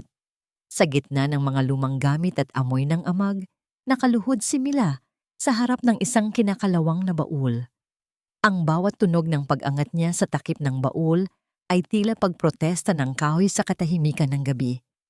Ang kanyang mga kamay ay nanginginig habang hinahalungkat ang mga lumang notebook at kupas na litrato hanggang sa mahawakan niya ang isang itim na sobrang nakatali ng isang luma at himulmuling laso. Ito ang mga sulat ni Solita, ang pumanaw na ina ni Mark. Ang bawat papel ay naninilaw na sa panahon, marupok at tila anumang oras ay madudurog sa paghawak. Sinimulan ni Mila ang pagbabasa at ang bawat salitang nakasulat sa paraang tila nagmamadali ay naging isang matalim na balisong na humiwa sa kanyang kamalayan. Marco, anak, huwag mong hahayaang maging tupa ka tulad ng tatay mo. Ang mundo ay para sa mga lobo. Gumawa ako ng mga paraan, nagpalsipika ako ng mga pirma sa lupa ng lolo mo para lang may maipagsimula ka. Ang kasalanan ay hindi mahalaga kung ang kapalit nito ay ang iyong kaligtasan mula sa hirap. Nanigas si Mila sa kanyang kinauupuan. Ang bawat tibok ng kanyang puso ay tila isang mabigat na yabag sa isang madilim na pasilyo. Ang pagmamahal ng ina ni Mark ay hindi pala pag-aaruga, kundi isang lason na itinanim sa murang isipan nito. Isang lisensya upang mandaya, magnakaw, at pumatay ng dangal para sa pera. Mila, anak, napalingon si Mila at nakita niya si Doña Benigna na nakatayo sa pintuan ng bodega, nakasandal sa hamba at tila isang aninong malapit ng maglaho. Hawak ng matanda ang kanyang dibdib, ang kanyang mga mata ay punong-puno ng mga luhang hindi na kayang pigilin. Dahan-dahang lumapit ang matanda at kinuha ang isa sa mga sulat. Ito pala ang dahilan. Tewalo ni Doña Benigna, ang kanyang tinig ay basag at puno ng pagsisisi. Akala ko ay pinalaki ko siyang mabuti. Akala ko ang pagbibigay ko sa lahat ng gusto niya ay sapat na. Pero hinayaan ko siyang malaso ng mga lihim ng kanyang ina. Mila, patawarin mo ako. Naging bulag ako dahil sa labis na pagmamahal sa aking kaisa-isang anak. Sa sandaling iyon, ang lahat ng pait at galit ni Mila para sa kanyang biyanan ay tila natunaw sa init ng kanilang ibinahaging dusa. Nakita niya sa mga mata ni Doña Benigna ang isang babaeng biktima rin ng sarili niyang pamilya. Ang bawat linyang nakaukit sa mukha ng matanda ay tila isang mapa ng mga pagkakamaling hindi na mabubura ng panahon. Mami, hindi niyo po kasalanan ang pinili ni Mark, bulong ni Mila habang dahan-dahang hinahawakan ng malamig at nangangatog na kamay ng matanda. Pero ang mga sulat na ito ang magpapatunay na ang lahat ng ginagawa niya ngayon ay bahagi ng isang mahabang kasaysayan ng panloloko. Hindi lang ito tungkol sa atin, tungkol ito sa isang sumpa na kailangang matigil. Tumingin si Doña Benigna kay Mila. Ang kanyang tingin ay tila humihingi ng isang bagay na mas malalim kaysa sa pagkain o gamot, ang kapatawaran. Anak, hindi pala ang anak ko ang nagkasala sa mundong ito. Kaming mga magulang ang nagbigay sa kanya ng dahilan para maging isang halimaw. Ang bawat sentimo na ninakaw niya, bawat lason na ibinigay niya sa akin, ito ang bunga ng itinanim naming kasakiman. Ang bawat patak ng luha ni Doña Benigna ay nag-iiwan ng basang marka sa mga sulat ni Solita, na tila isang huling paghuhugas sa mga kasalanang nakasulat doon. Ang katahimikan sa bodega ay naging kasing bigat ng isang hatol. Sa gitna ng mga lumang gamit, dalawang babaeng sinira ng iisang lalaki ang nagtagpo sa isang pangakong hindi na sila muling mananahimik. Ngunit sa labas ng bodega, narinig nila ang mahinang tunog ng pagsara ng pinto sa ibaba. Ang bawat yabag sa hagdanan ay tila isang paalala na ang lobo ay nakauwi na, at ang bawat hininga nito ay puno na ng balak na tapusin ang lahat. Tumingin si Mila sa mga sulat. Pagkatapos ay kay Doña Benigna. Ang takot ay naroon pa rin, ngunit sa kauna-unahang pagkakataon, ang takot na yon ay may kasama ng matibay na determinasyon. Kung ang nakaraan ang naging lason, ang katotohanan ang magiging tanging lunas, gaano man ito kasakit. Paano mo nga ba haharapin ang isang halimaw na binuo ng mga kamay ng mga taong dapat ay nagligtas sa kanya? Kung ang bawat salita sa mga sulat na ito ay isang pako sa kabaong ng aming pamilya, sapat ba ang aming pagsasama para mabuksan ang pinto patungo sa kalayaan? Ang bawat hakbang ni Mark sa loob ng bahay ay tila naging tunog ng isang orasan na bumibilang sa natitirang sandali ng aming katahimikan. Sa harap ng hapagkainan, pinapanood ni Mila ang kanyang asawa habang ito ay seryosong kumakain. Ang bawat paggalaw ng kutsara at tinidor nito ay tila isang ritual ng panlilinlang. Ang mukha ni Mark ay kalmado, ngunit ang kanyang mga mata ay tila mga uling na nagbabantang magliyab anumang oras. Mila, bakit tila malalim ang iniisip mo? At ang mami, bakit parang biglang bumuti ang pakiramdam niya? Tanong ni Mark. Ang kanyang tinig ay puno ng suspisya na binalot sa kunwaring pag-aalala. Pagod lang ito sa labanderya, Mark. At si mami, baka hiyang lang sa bagong bitamina na binili ko sa palengke. Sagot ni Mila, habang pinipilit na huwag manginig ang kanyang boses. Ang kanyang puso ay tila isang ibon na pilit kumakawala sa kanyang dibdib. Ngunit ang kanyang mukha ay nananatiling isang maskara ng kapaguran. Kinabukasan, sa ilalim ng init ng araw na tila nanunuyo sa balat, lihim na nagtungo si Mila sa opisina ni Attorney Santino Guevara. Kasama niya si Nelia, na tila isang aninong laging handang sumuporta sa kanya sa gitna ng panganib. Sa loob ng maliit at masikip na opisina, ang amoy ng kape ay hindi nagbigay ng ginhawa, kundi lalong nagpaigting sa pakiramdam ng pagkaalerto. Inilapag ni Mila sa mesa ang mga itim na sobre, ang mga sulat ni Solita. Attorney, ito ang ebidensya ng pundasyon ng lahat ng kasinungalingan ni Mark. At heto rin po ang mga papeles ng aking tiyam na giat ulian. Gusto ko po itong ilipat sa pangalan ng inyong pundasyon para sa mga kababaihan. Tiningnan ni Attorney Santino ang mga dokumento. Ang kanyang noo ay kumunot sa seryosong pag-iisip. Mila, ito ay isang matapang at mapanganib na hakbang.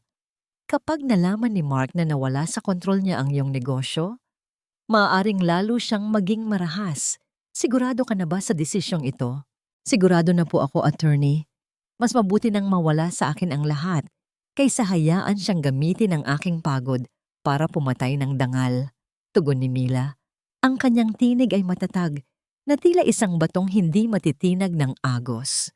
Habang nag-uusap sila, inilabas ni Nelia ang isang makapal na folder. Mila, nakahanda na rin ang mga peking financial records na hiningi mo. Ipakikita nito na ang labanderya ay nalulugi at baon sa utang.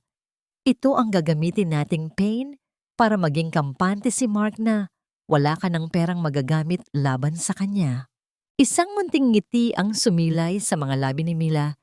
Isang ngiting hindi puno ng saya, kundi ng isang madilim na katuwiran.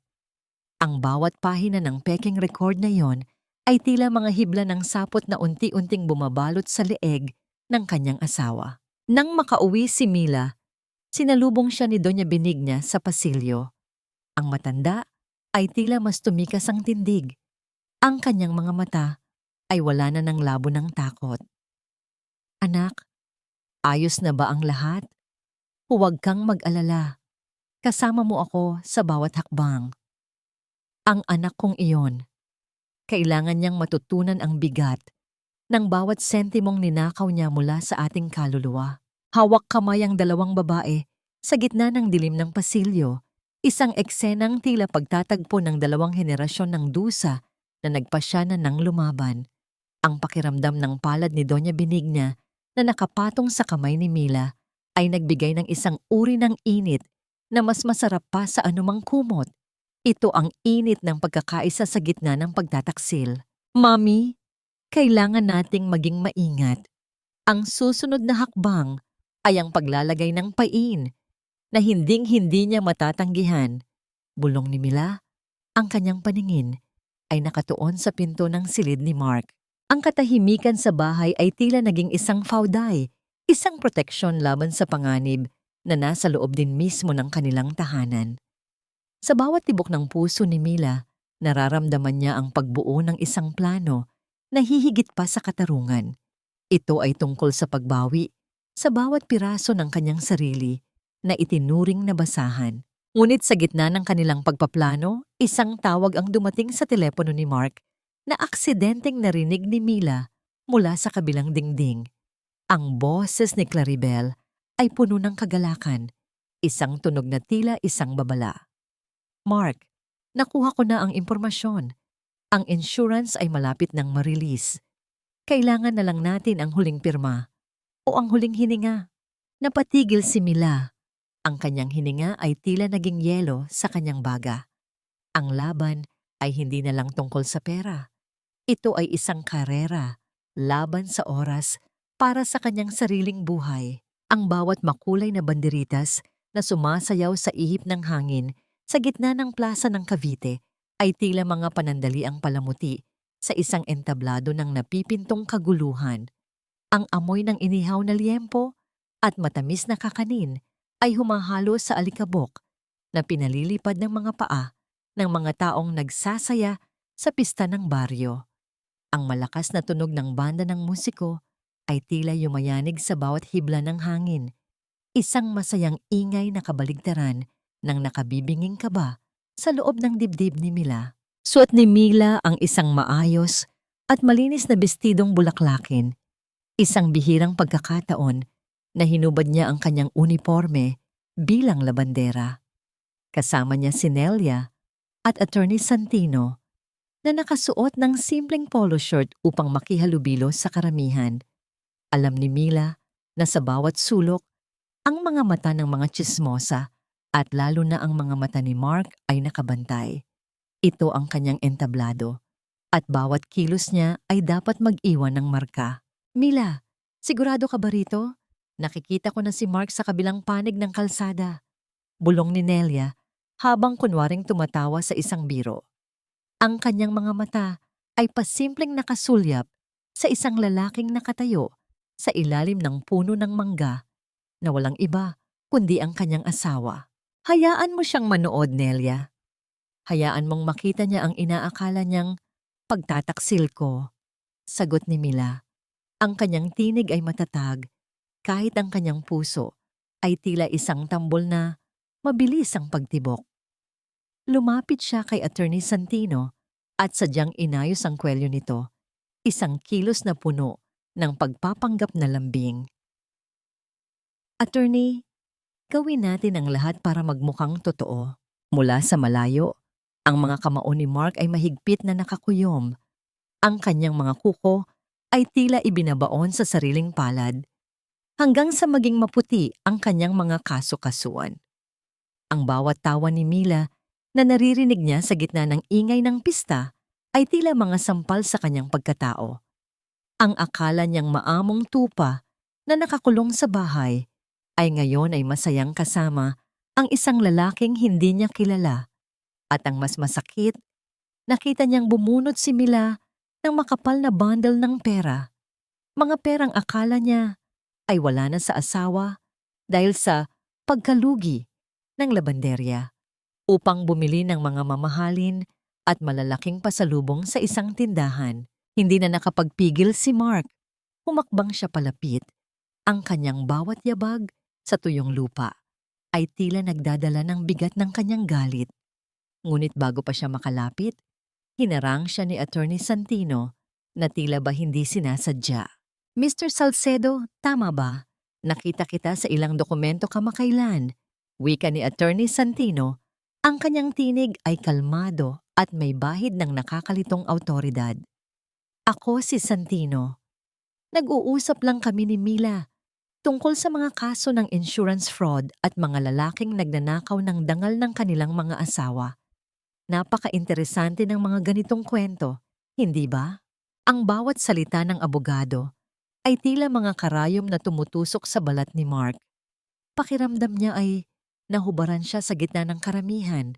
Sa eksaktong sandaling iyon, ang kanyang telepono ay nag-vibrate sa loob ng kanyang bulsa. Isang tawag mula kay Claribel. Mark, nasaan ka na? Sabi mo ay tatapusin mo na ang lahat ngayon. Ang boses ni Claribel ay puno ng hinit at pagmamadali sa kabilang linya. Naiinip na si baby. Kailangan natin ng pera, Mark. Huwag mong hayaang magtagumpay ang labanderang yan. Ang pagsasama ng panunumbat ng abogado, ang kagalakan ni Mila na tila hindi na siya kailangan, at ang pressure mula kay Claribel ay naging isang pampasabog sa isipan ni Mark. Ang kanyang paningin ay nagdilim. Ang tanging nakikita na lamang niya ay ang mukha ni Mila na tila nangungutya sa kanya. Mila! Anong kabalbalan nito? Ang sigaw ni Mark ay pumunit sa himig ng musika sa paligid. Ang kanyang boses ay tila isang kulog na nagpatahimik sa mga taong malapit sa kanila. Ang kanyang mga mata ay nanlilisik, puno ng pagkalito at matinding selos. Sino ang lalaking ito? At saan mo nakuha ang perang yan? Ninanakawan mo ba ako? Tumingin si Mila kay Mark at sa kauna-unahang pagkakataon, ang kanyang mga mata ay hindi nagpakita ng takot.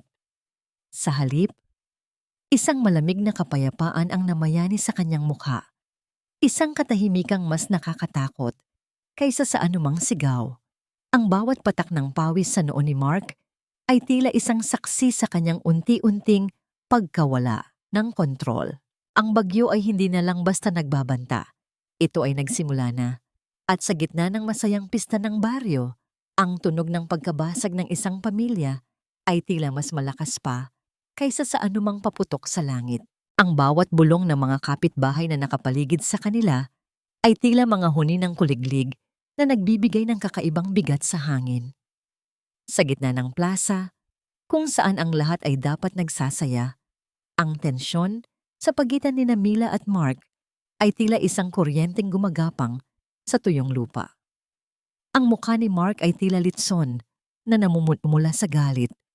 Ang kanyang mga mata ay nanlilisik habang pilit na hinahanap ang katotohanan sa likod ng kalmado at tila estrangherong mukha ng kanyang asawa. Sino ang lalaking ito, Mila? At bakit ka namimili ng mga gamit na parang hindi tayo baon sa utang? Muling sigaw ni Mark, ang kanyang tinig ay nanginginig sa pagitan ng pagkapahiya at matinding gentoong. Ang kanyang mga daliri ay nakaturo kay Attorney Santino na tila ba ang abogado ay isang magnanakaw na pumasok sa kanyang teritoryo. Huminga ng malalim si Mila. Ang bawat hangin na pumasok sa kanyang baga ay tila nagbibigay sa kanya ng lakas na hindi niya kailanman naramdaman noon. Tiningnan niya ang kanyang mga kamay, ang mga kamay na 10 taong naglaban ng mga dumi ni Mark, at dahan-dahan niya itong itinaas upang ayusin ang kanyang buhok. Ang lalaking ito, Mark, ay isang kaibigan na nakakaintindi sa halaga ng aking pagkatao. Isang bagay na kailanman ay hindi mo natutunan. Ang boses ni Mila ay hindi sumigaw, ngunit ang bawat salita ay tila isang malamig na hampas ng tubig sa gitna ng init ng hapon. At ang perang ginagastos ko, ito ay bunga ng sarili kong pawis. Ito ay para sa aking kinabukasan, Mark. Isang kinabukasan na wala ka na sa loob ng litrato. Isang mapait na tawa ang kumawala sa mga labi ni Mila. Isang tunog na tila pagkiskis ng tuyong dahon sa semento. Ang tawang iyon ay nagpatahimik sa mga taong nakikinig. Sa mga sandaling iyon, ang imahe ng maamong labandera ay tuluyan ng naglaho, napalitan ng isang babaeng tila binuhay mula sa sarili niyang mga luha. Lumapit si Attorney Santino. Ang kanyang bawat yabag ay puno ng awtoridad na nagpaurong ng bahagya kay Mark. Mr. Salcedo, baka gusto ninyong mag-isip ng mabuti bago kayo gumawa ng eksena sa harap ng maraming tao. Ang bawat salitang bibitawan ninyo ay maaaring gamitin laban sa inyo sa korte. Alam naming lahat ang tungkol sa mga pekeng dokumento, Mark. Alam naming lahat ang tungkol sa mga lihim na itinatago mo sa BGC. Ang pangalan ng lugar na yon ay tila isang sumpa na nagpatahimik kay Mark. Ang kanyang hininga ay naging mabilis at mababaw. Sa di kalayuan, nakita ni Mila si Claribel na nakatayo sa likod ng isang malaking puno. Ang mukha nito ay maputla at puno ng takot habang nakamasid sa nangyayari. Ang presensya ng kabit sa gitna ng kanilang baryo ay ang huling pako sa kabaong ng respeto ni Mila para sa kanyang asawa. Niloko mo ako, Mark. Bulong ni Mila. Ang kanyang mga mata ay diretsong nakatingin sa asawa. Inalagaan ko ang mami mo habang ikaw ay nagpapakasasa sa piling ng iba. Pinapanood mo akong magpakahirap habang binibilang mo ang mga araw ko para sa insurance. Akala mo ba ay habang buhay akong magiging bulag? Ang bawat patak ng pawis sa noo ni Mark ay tila naging laso na gumagapang sa kanyang mukha. Pakiramdam niya ay liliit ang mundo sa paligid niya. Ang kahihiyan o hiya na nararamdaman niya sa harap ng mga kapitbahay ay nauwi sa isang desperadong galit. Ganyan ka pala, Mila. Akala mo ba ay malulusutan mo ako? Ang tinig ni Mark ay naging paos at puno ng pagbabanta. Kung ayaw mong makuha sa santong dasalan, kukunin kita sa santong paspasan. Pagbabayaran mo ang lahat ng pagpapahiya na ginagawa mo sa akin ngayon. Sa isang biglaang galaw, tinulak ni Mark ang isang maliit na stall ng kakanin sa tabi nila na naging dahilan ng pagkawasak ng mga basket at pagkalat ng mga pagkain sa lupa. Ang tunog ng pagbagsak ng mga gamit ay pumunit sa katahimikan ng pista. Ang mga tao ay nagsigawan at nagsimulang lumayo. Habang si Mark ay mabilis na tumalikod at naglakad palayo, ang kanyang bawat hakbang ay puno ng madilim na hangarin. Naiwang nakatayo si Mila sa gitna ng plaza. Ang kanyang puso ay tumitibok ng mabilis, tila isang tambol na nagbababala ng paparating na digmaan. Alam niyang ang galit ni Mark ay hindi dito magtatapos. Ang bagyong nasa loob ng kanyang puso ay nagsisimula pa lamang magpakita ng bagsik nito. Paano mo nga ba haharapin ang isang lalaking wala nang ititira kundi ang kanyang sariling kasakiman? Kung ang bawat banta niya ay tila isang aninong sumusunod sa akin sa dilim, sapat ba ang aking katapangan para hindi muling manginig sa harap ng panganib? Ang bawat paghinga ni Mark sa loob ng kanilang madilim na sala ay tila singasing ng isang hayop na nasugatan at wala nang matatakbuhan. Ang bawat anino sa dingding ay tila nagtatawanan sa kanya. Ipinapaalala ang kahihiyang dinanas niya sa gitna ng plaza. Ang amoy ng alikabok at ang lamig ng gabi ay lalong nagpatingkad sa kanyang desperasyon. Hawak niya ang kanyang telepono ng mahigpit. Tila ba ito ang tanging bagay na nag-uugnay sa kanya sa mundong pilit niyang inaabot? Claribel, kailangan na nating kumilos agad. Alam na niya ang lahat. Ang tinig ni Mark ay paos, puno ng nanginginig na takot at nag-aapoy na galit. Pinahiya niya ako sa harap ng lahat. Ang pera, ang insurance. Baka mawala ang lahat sa atin kung hindi natin siya mapipigilan bago sumikat ang araw. Mula sa kabilang linya, ang tinig ni Claribel ay hindi nagpakita ng awa. Sa halip, ito ay malamig at tila isang talim na humahasa sa isipan ni Mark. Huwag kang duwag, Mark. Isipin mo si baby. Isipin mo ang buhay na naghihintay sa atin sa ibang bansa. May alam akong lumang bodega sa labas ng bayan, sa may mabulok na daungan. Dalhin natin siya doon. Doon, mapipilit natin siyang bawiin ang lahat ng sinabi niya. Doon, matututo siyang manahimik habang buhay. Ang bawat salita ni Claribel ay tila mga pako na nagkukulong kay Mark sa isang madilim na tadhana. Ang kanyang konsensya ay tila isang kandilang unti-unting namamatay sa gitna ng malakas na hangin. Pero, paano kung mahuli tayo? Paano kung, Mark, look at me. O makinig ka sa akin. Putol ni Claribel, ang boses ay puno ng manipulasyon. Wala na tayong choice. Kung hindi mo ito gagawin, ikaw ang mabubulok sa kulungan habang siya ay nagpapakasasa sa perang dapat ay sa atin. Decide now, Mark. Para sa atin ito. Hindi nila alam. Sa kabilang silid, si Doña Benigna ay nakahiga ng tuwid. Ang kanyang mga mata ay dilat na dilat sa kadiliman. Ang bawat tibok ng kanyang puso ay tila isang babala na paulit-ulit na tumatama sa kanyang dibdib.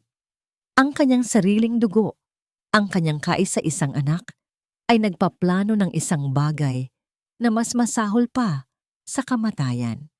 Ang bawat hininga ng matanda ay may kasamang hirap, hindi dahil sa sakit, kundi dahil sa bigat ng katotohanang kailangan niyang protektahan ang babaeng itinuring niyang basura, ngunit naging tanging liwanag sa kanyang huling mga araw. Samantala, sa loob ng maliit na bahay ni Nelia, nakaupo si Mila sa harap ng isang tumpok ng mga papeles. Ang liwanag mula sa isang maliit na bumbilya ay nagbibigay ng pag-asa sa kanyang pagod na mukha. Nelia, kailangan nating masiguro na ang bawat pirma rito ay maayos. Bukas na bukas, isusumite na natin ito sa korte. Wika ni Mila habang inaayos ang kanyang salamin. Napatigil si Mila nang mag-vibrate ang kanyang telepono sa ibabaw ng mesa. Isang mensahe mula sa isang hindi kilalang numero ang lumitaw. Ingat ka, Mila. May balak si Mark sa'yo ngayong gabi. Huwag kang dadaan sa lumang kalsada.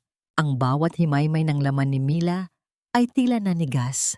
Ang lamig na gumagapang sa kanyang mga bisig ay hindi nagmula sa hangin sa labas, kundi sa isang pamilyar na panganib na alam niyang matagal na niyang kailangang harapin. Tumingin siya kay Nelia. Ang kanyang mga mata ay puno ng kaba, ngunit may matibay na determinasyon. Anong problema, Mila? Tanong ni Nelia na napansin ang biglang pamumutla ng kaibigan. Kailangan ko nang umalis, Nelia. Kailangan kong puntahan si Mami Benigna. Hindi ko siya pwedeng iwanan sa bahay na yon kasama ang isang taong wala nang takot sa Diyos. Sagot ni Mila habang mabilis na nililigpit ang kanyang mga gamit. Ang bawat tunog ng kanyang pag-aayos ay tila isang paghahanda para sa isang giyerang hindi niya inaasahang darating ng ganito kabilis.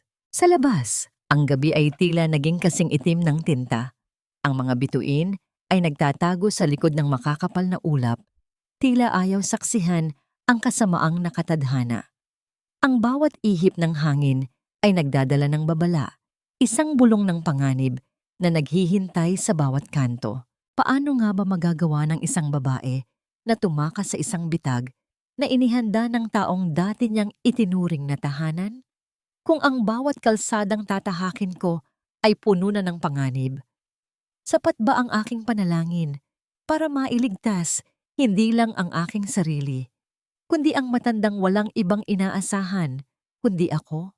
Ang bawat hakbang ni Mila sa madilim at liblib na kalsada patungo sa terminal ay tila pagbagtas sa isang masukal na gubat ng kawalan ng katiyakan. Ang malamig na hangin ng madaling araw ay tumatagos sa kanyang manipis na sweater na nagdudulot ng panginginig na hindi lamang dahil sa klima, kundi dahil sa matinding kaba sa kanyang dibdib. Ang tanging liwanag na gumagabay sa kanya ay ang mapusyaw na sinag ng buwan na pilit sumisilip sa pagitan ng makakapal na ulap. Ang tunog ng kanyang mga paang lumalapat sa magaspang na graba ay tila isang mabilis na ritmo ng pagtakas. Isang tunog na paulit-ulit na nagpapaalala sa kanya na ang bawat segundo ay mahalaga. Biglang bumulaga ang isang nakasisilaw na liwanag mula sa likuran ni Mila na nagpasilat sa kanyang paningin at nagpatigil sa kanyang paghinga.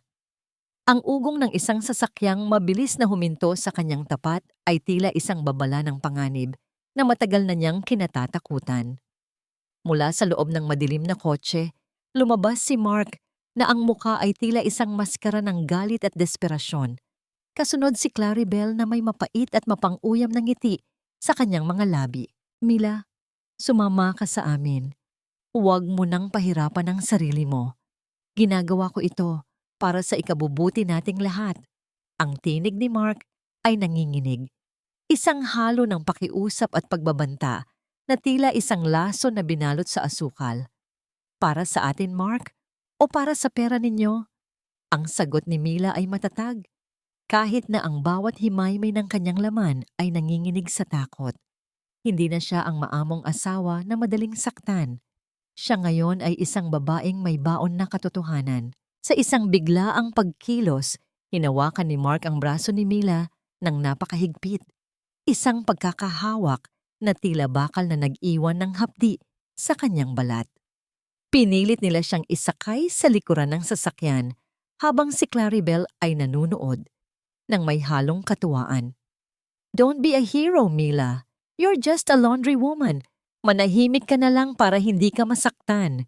Ang bulong ni Claribel ay tila pag-iskis ng matalim na kuko sa salamin. Sa loob ng umaandar na sasakyan, habang ang kadiliman ay bumabalot sa kanila, dahan-dahang ipinasok ni Mila ang kanyang kamay sa maliit na bulsa ng kanyang palda. Doon, naramdaman niya ang malamig na metal ng maliit na GPS tracker na ibinigay sa kanya ni Attorney Santino. Sa pamamagitan ng kanyang mga daliri na nanginginig, pinindot niya ang maliit na boton nito. Isang tahimik na pagsusumamo para sa saklolo na ngayon ay lumalakbay na sa hangin patungo sa mga taong makapagliligtas sa kanya. Ang bawat mabilis na tibok ng kanyang puso ay tila nakikipag-unahan sa oras, umaasang ang hudyat na yon ay makararating sa tamang tao bago maging huli ang lahat. Tumigil ang sasakyan sa harap ng isang malaki at abandonadong bodega sa tabi ng lumang daungan. Ang amoy ng kalawang at alat ng dagat ay sumalubong sa kanila pagkababa ng sasakyan. Ang tunog ng mga alon na humahampas sa mga haligi ng pantalan ay tila isang malungkot na awit ng pamamaalam. Sa loob ng bodega, ang tanging liwanag ay nagmumula sa isang bumbilyang pabalit-balik na gumagalaw sa kisame, na lumilikha ng mga mahahabang aninong tila mga multo ng nakaraan. Itinulak ni Mark si Mila sa isang lumang upuang kahoy. Ang kanyang muka ay punong-puno ng pawis at ang kanyang mga mata ay nanlilisik sa takot na mahuli. Dito ka na lang muna, Mila. Dito, kung saan walang makakarinig sa'yo. Dito, kung saan hindi mo na mahahabol pa ang mga pangarap mong hindi naman para sa'yo. Pirmahan mo ang dokumentong ito. Bawiin mo ang lahat ng reklamo mo at hahayaan kitang mabuhay. Tiningnan ni Mila si Mark at sa kauna-unahang pagkakataon, nakita niya ang isang lalaking wala nang natitirang dangal. Isang lalaking naging alipin ng sarili niyang kasakiman. Ang katahimikan sa loob ng bodega ay naging kasing bigat ng isang hatol, habang ang hangin ay tila humihinto sa pag-ikot. Naghihintay sa susunod na hakbang ng isang trahedyang binuo ng pagtataksil. Ang bawat asul at pulang liwanag na nagmumula sa labas ay tila mga bituing bumagsak sa gitna ng kadiliman ng bodega, sumisilip sa mga siwang ng mabulok na dingding at nagbibigay ng babala sa mga pusong nagkasala. Sa bawat pag-ikot ng mga ilaw na yon, ang mukha ni Mark ay lalong naging maputla. Tila isang aninong unti-unting nilalamon ng katotohanang pilit niyang tinakasan.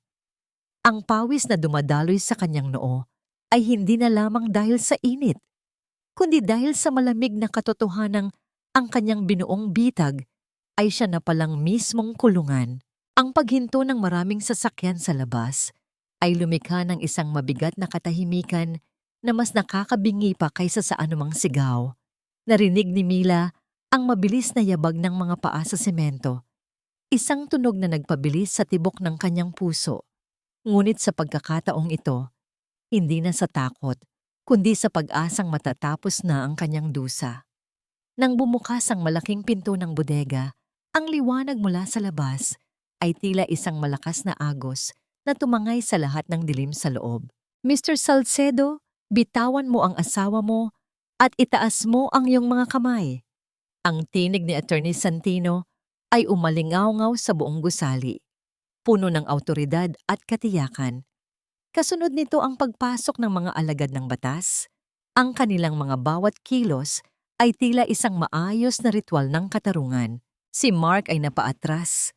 Ang kanyang mga mata ay nanlalaki sa gulat habang nakatingin sa mga pulis na unti-unting nakapaligid sa kanila. Si Claribel naman ay napasandal sa pader. Ang kanyang mga kamay ay nanginginig habang pilit na itinatago ang kanyang muka. Ang lahat ng kanyang katapangan kanina ay tila natunaw na parang kandila sa gitna ng bagyo.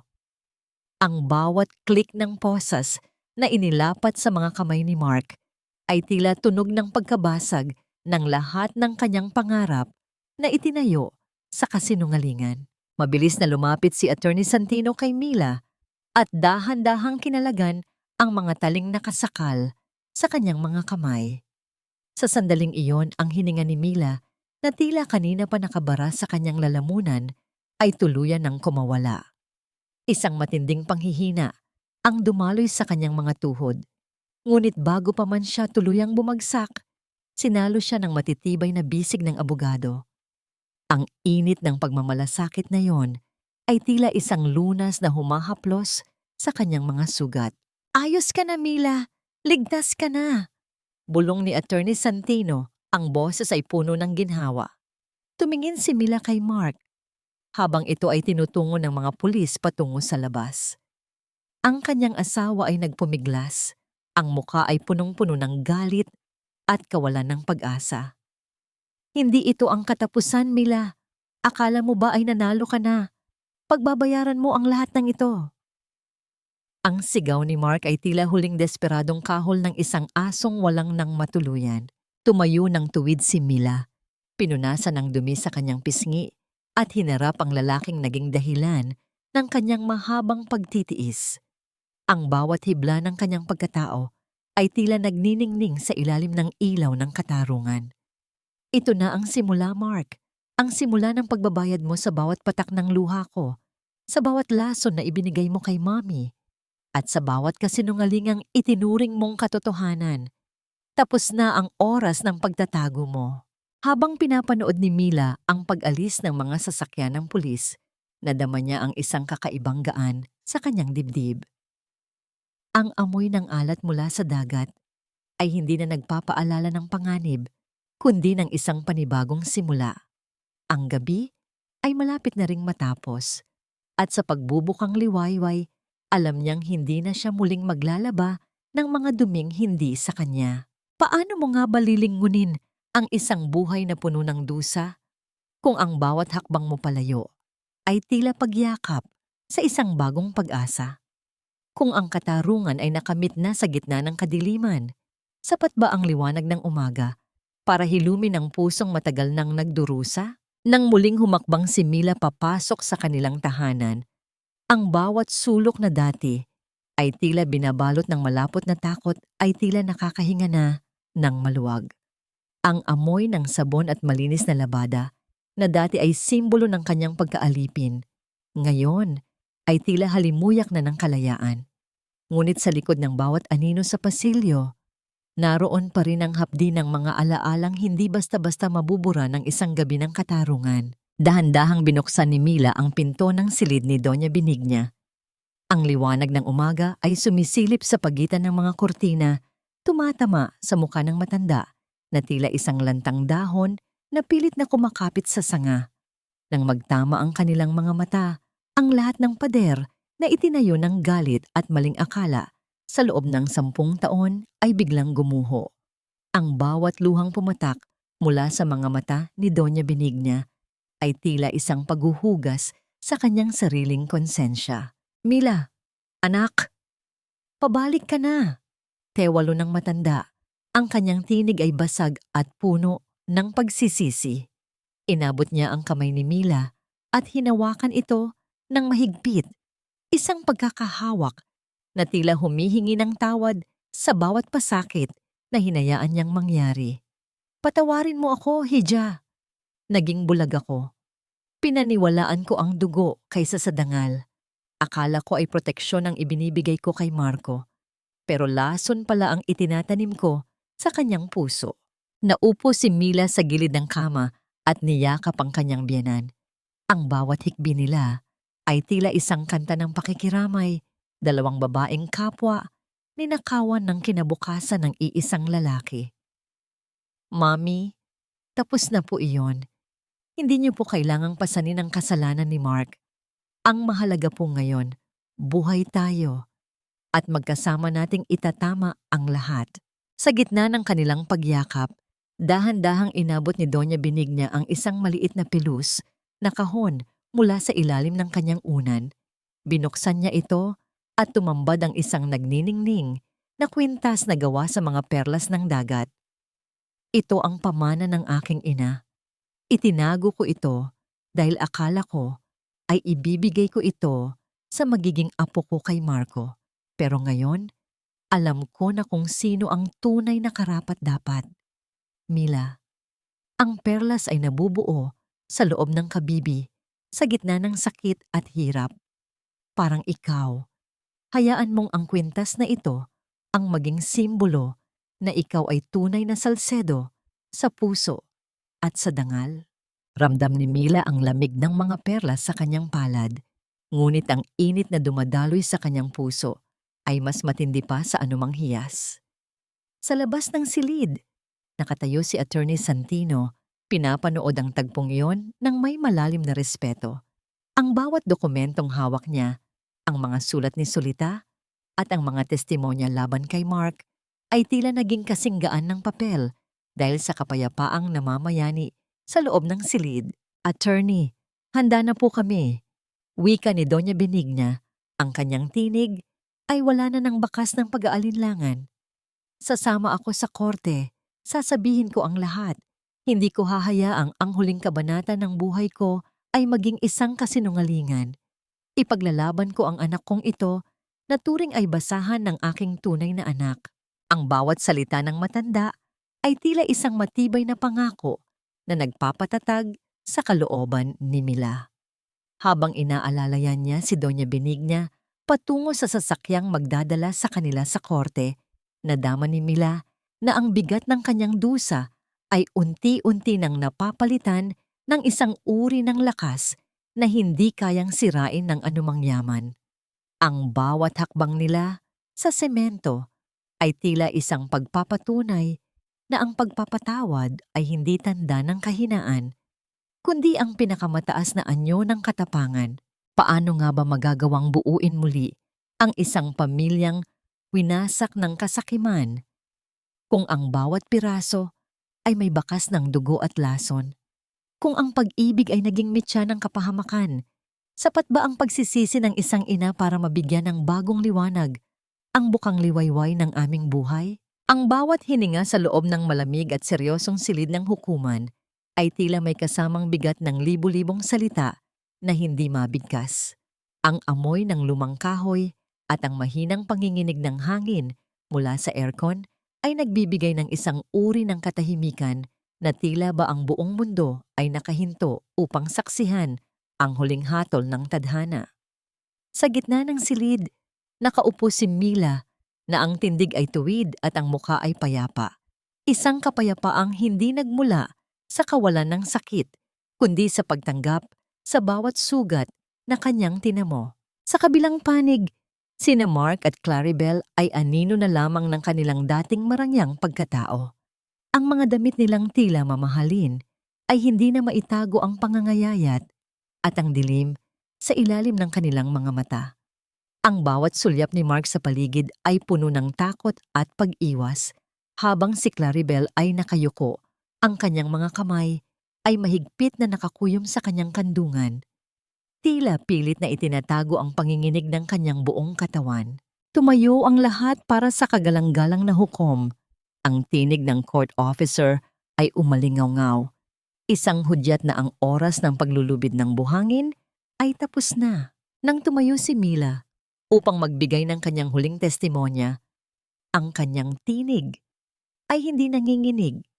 Binalikan niya ang bawat gabi ng pagpupuyat sa labada, ang bawat sentimo na ipinagkait sa kanya, at ang malamig na katotohanan ng insurance policy na nagtakda ng presyo sa kanyang buhay. Ang bawat salitang binitawan niya ay tila isang maingat na paghabi ng katotohanan na walang puwang para sa kasinungalingan. Your Honor, ang lahat ng ginawa ko ay para sa pamilyang akala ko ay sa akin. Wika ni Mila. Ang kanyang mga mata ay diretsong nakatingin sa hukom. Pero ang pamilyang yon ay itinayo sa ibabaw ng aking mga luha at ng lason na unti-unting pumapatay sa aking biyenan. Hindi ko po hinihingi ang paghihiganti. Hinihingi ko po ang pagkakataong muling mabuhay ng may dangal. Ang pinakamatinding bahagi ng paglilitis ay nang tumayo si Doña Benigna. Ang bawat yabag ng kanyang tungkod sa semento ay tila isang hatol na nagpapaliit sa mundo ni Mark. Nang ituro ng matanda ang kanyang kaisa-isang anak, ang lahat ng tao sa silid ay tila nawalan ng hininga. Ang batang ito ay bunga ng aking sinapupunan, pero ang kanyang puso ay naging estranghero sa akin dahil sa kasakiman. Si Mila ang tunay kong anak sa hirap at dusa. Hindi nagtagal. Ang bawat pahina ng mga dokumento at testimonya ay nagbunga ng isang hatol na tila kulog na nagpabagsak sa pader ng kasinungalingan. Guilty. Ang salitang binitawan ng hukom ay tila isang matalim na tabak na pumutol sa lahat ng ugnayan. Si Mark ay hinatulan ng habambuhay na pagkabilanggo dahil sa attempted parricide at insurance fraud, habang si Claribel ay tumanggap din ng hatol bilang kasabwat. Habang pinapanood ni Mila ang kanyang asawa na ginagapos ng mga pulis, nakaramdam siya ng isang kakaibang gaan sa kanyang dibdib. Wala na ang galit na dati ay sumasakal sa kanya. Sa halip, ang tanging naroon ay isang malalim na pagkaawa para sa isang lalaking piniling maging alipin ng pera kaysa sa pag-ibig. Ang bawat sigaw ni Mark habang inilalabas ng silid ay tila isang anino na lamang na unti-unting naglalaho sa dilim. Paglabas ni Mila sa gusali ng korte, ang sikat ng araw ay tila isang mainit na yakap na bumabalot sa kanyang buong pagkatao. Tiningnan niya si Attorney Santino na nakatayo sa kanyang tabi, may ngiti ng tagumpay at paggalang.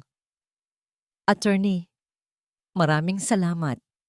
Ngayon ko lang naramdaman na ang hangin pala ay masarap lang hapin kapag wala ka ng itinatagong takot.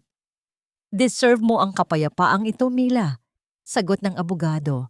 Ang boses ay puno ng katapatan.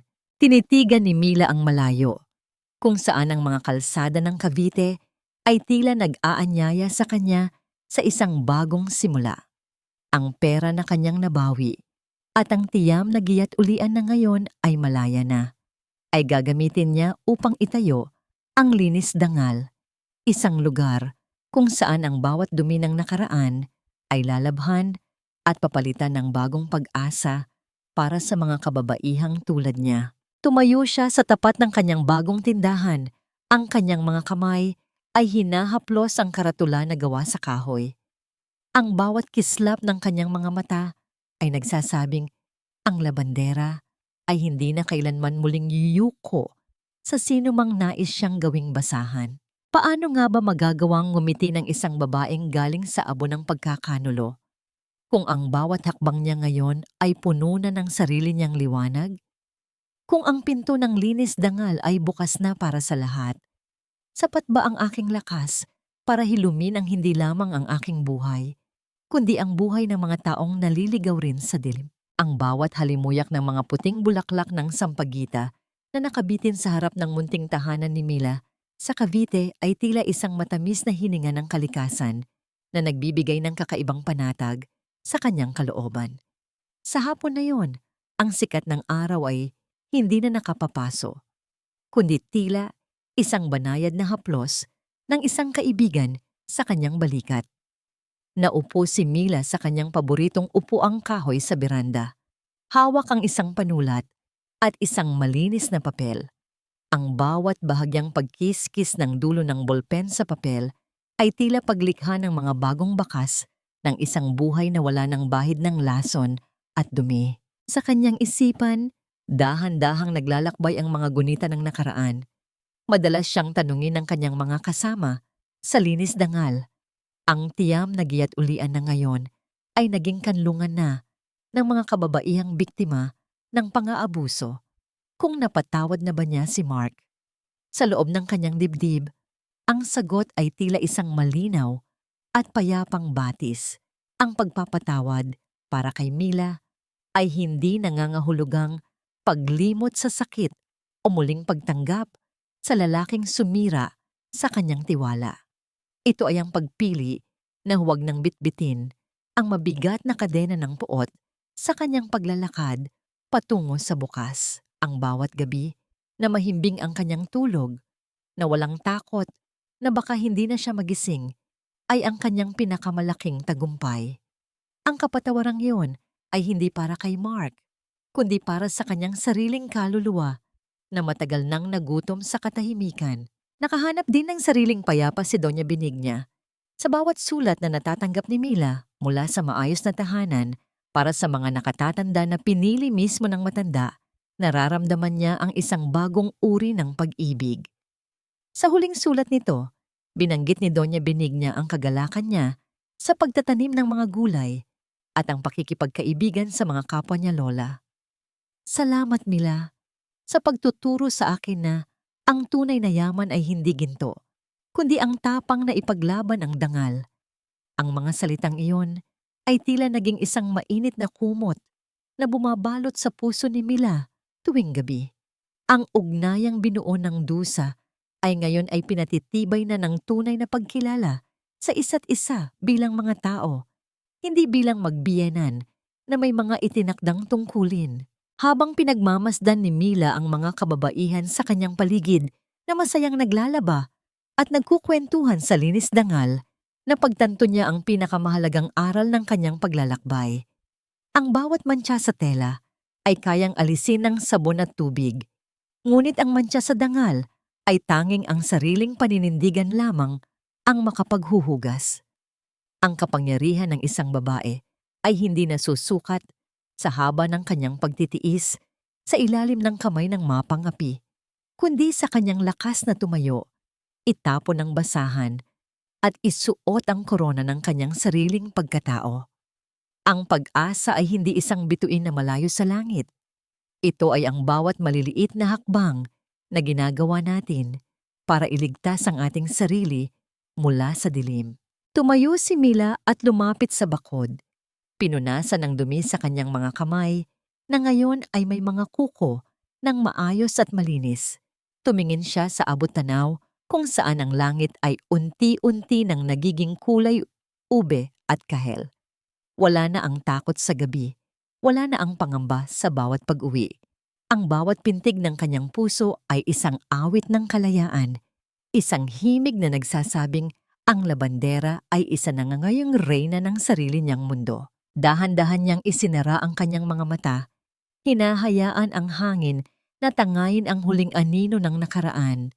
Sa bawat hininga, ramdam niya ang tibay ng kanyang pundasyon, isang pundasyong itinayo mula sa mga nadurog na piraso ng kanyang buhay na ngayon ay naging isang matatag na kuta ng dangal at pagmamahal. Ang linis dangal ay hindi lamang isang negosyo. Ito ay ang kanyang buhay, ang kanyang sining, at ang kanyang huling pahayag sa mundo.